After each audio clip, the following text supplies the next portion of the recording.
week, I make a YouTube short with my NFL predictions for that week, but recently it's been hard to really explain my picks in just a 1-minute video. So along with that short, I might be doing this every week, but I'm going to be explaining a lot of my picks and going over my predictions for this week, week 5 of the NFL season.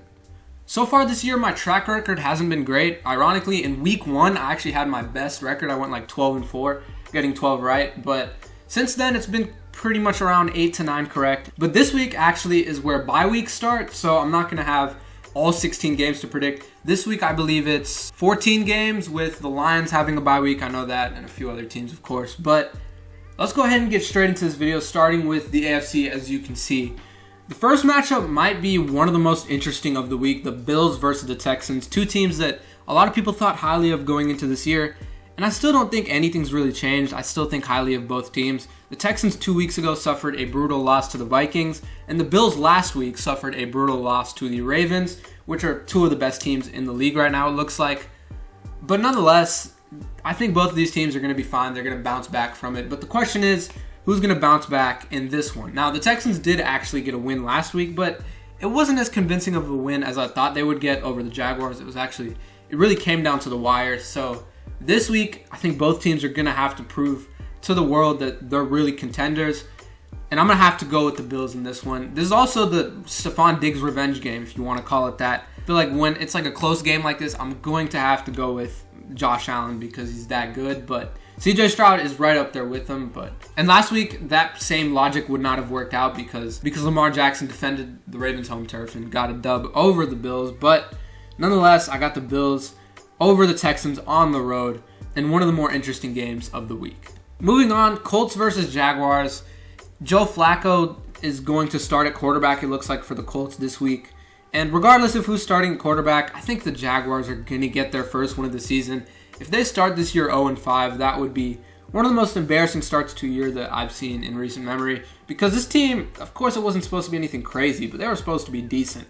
Trevor Lawrence was supposed to get at least a little bit better, but it looks like he's like the same as he was last year, and the coaching staff, there's just not really much going for them right now, the Jaguars. Travis Etienne's still great, but he got injured last week.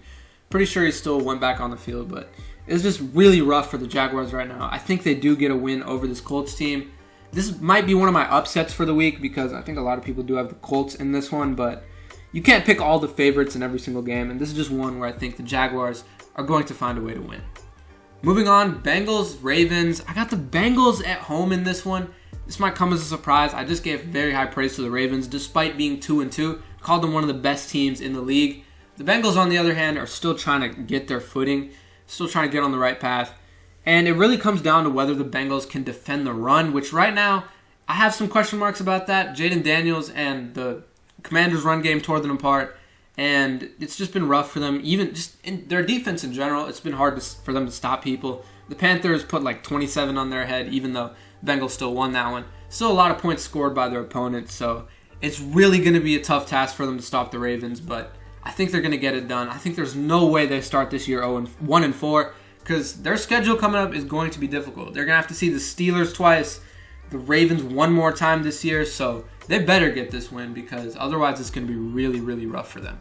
Next up is a couple games that I really don't want to spend too long on. I got the Patriots at home over the Dolphins. This Dolphins offense has been probably the worst offense in the league for the last 2 weeks without Tua, and it's just been really sad to watch. I don't even think I've turned on a Dolphins game because every time I look at the score, it's like 3-6, and I don't really want to watch that game.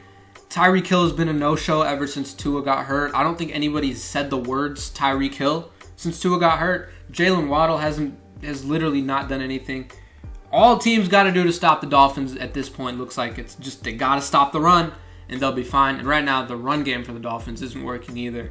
So there's just really absolutely nothing going for the Dolphins. As for the Patriots, not much going for them either, but they got lucky this week because they're going up against an unhealthy team right now with a lot of problems. So I think the Patriots should get this one over the Dolphins. The last AFC versus AFC matchup here, the Broncos. I got them at home over the Raiders. At the end of the day, this Raiders offense has been probably the most inconsistent offense in the league this year. When they're able to get their guys involved, they have weapons. They do have Brock Bowers, Devontae Adams, Jacoby Myers, but Gardner Minshew just can't seem to get the ball to them as often as you might expect. And this Broncos defense right now looks to be amazing. I mean, allowed 3 field goals. That's it against the Jets, which people thought to be one of the better offenses in the league. So this Broncos team is really solid, especially that defense. Next up, we got the cross-conference matchups. So the first one here, the Jets versus the Vikings. I really was considering picking the Jets in this one just because I feel like this is the perfect game to bounce back for them over this undefeated Vikings team with a lot of confidence, but potentially, we still don't know if they're frauds or not. They might be, but honestly, at this point, I don't think they are. Beating the Texans, the Packers, and the 49ers. The Packers in Lambeau, by the way, with Jordan Love. So I'm going to have to pick the Vikings in this one over the Jets. 5-0 start to the season for the Vikings would be absolutely huge considering the expectations going into this year with Sam Darnold. But as for the Jets, man, losing this one would be really, really tough. Next up, we got the Browns versus the Commanders. Jaden Daniels might be a top 10 quarterback in the league right now. And he's just a rookie in the this now being the 5th start of his career. It's incredible to see what he's doing. As for the Browns, they had that one decent win in like week 2 this year. But other than that, it's been really, really disappointing. Deshaun Watson hasn't been great. He's been like a game manager at best. Anytime they've asked him to make plays, it just hasn't really worked out. Recently, there was news of him saying that he wouldn't run the ball or use his scrambling ability because he's a quarterback and he's paid to be a quarterback. Just stuff like that that's like, the reason he was one of the best quarterbacks in the league a few years ago is because of that scrambling ability that he brought, and his refusal to do that now is honestly really sad. This Browns team this year might just have to bite the bullet because in a really difficult division with a relatively difficult schedule, I just don't see them coming back from the start of this year where they start so far 1-4 and after this one 1-5. Next up is the Cowboys versus the Steelers. The Steelers were very, very close to starting this year 4-0, but they took an unfortunate loss to the Colts. As for the Cowboys, I'm just not convinced. 20-15 win over the Giants, and that's just not going to cut it, but I do have the Cowboys in this one. I think their defense obviously improved against the Giants, especially against the run, but Devin Singletary isn't one of the better backs in the league. Now they have to go up against Najee Harris, who's nowhere crazy. He's not a crazy good running back, but he's definitely better than Devin Singletary in my opinion. And it might be a difficult task for the Cowboys, but I have some belief in them. I have belief in their offense as long as Dak doesn't have a horrible game. I still think they're going to end up getting the job done versus the Steelers. But finally, with the AFC versus NFC matchups on Monday Night Football, the Saints versus the Chiefs. The Chiefs are going to have to lose at some point this year, but it's just really hard to pick against them because they just find a way to win in every game. Whether it's 17-10 or 30-27, they're going to find a way to win, whether it's offense or defense. And even without Rashee Rice, and as of now, them not making a trade yet for anybody to replace him, I still have them over the Saints. The Saints offense, I had a feeling that after the Cowboys game, they might have been a bit of a fluke. Next game after that, I think they put up like 12 points against the Eagles. We know the Cowboys defense wasn't good. We should not have overreacted to that game.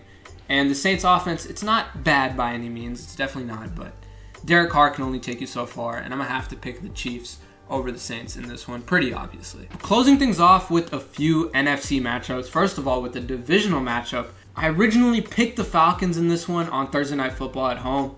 I'm really having second thoughts, but I'm not going to change my prediction. I still have the Falcons at home over the Buccaneers. The Buccaneers team has had their ups and downs. A really rough week 2 weeks ago. They took a surprising loss, but last week, rebounding once again and beating the Eagles. Huge win for them. And as for the Falcons, they've also had their fair share of ups and downs. This NFC South is going to be really interesting. At first, I thought it was just a 1 to 2 way race for the division. At this point, you might have to count all 4 teams in because the Panthers have been able to hang with a few teams, and their schedule coming up isn't the worst. So I think they can definitely compete. It's really going to come down to these head-to-head matchups at the end of the day, as it does for most divisions. But in this one, I think the head-to-head matchups between the Falcons, Buccaneers, Saints, and Panthers are really going to be the deciding factor to who wins a division. So that being said, I do got the Falcons in this one over the Buccaneers. Moving on, Panthers versus the Bears. I know I just said a few good things about the Panthers, but I do have the Bears in this one at home. The Bears, despite Caleb Williams struggling so far this year, they've been able to find a way to win a couple games, which DeAndre Swift made it happen last week. Somebody else is going to make it happen this week for one of these teams. But I just think the Bears are more complete offense, even though Caleb Williams might not be the guy right now to lead them, but I still have them over this Panthers team that still has a few things to figure out.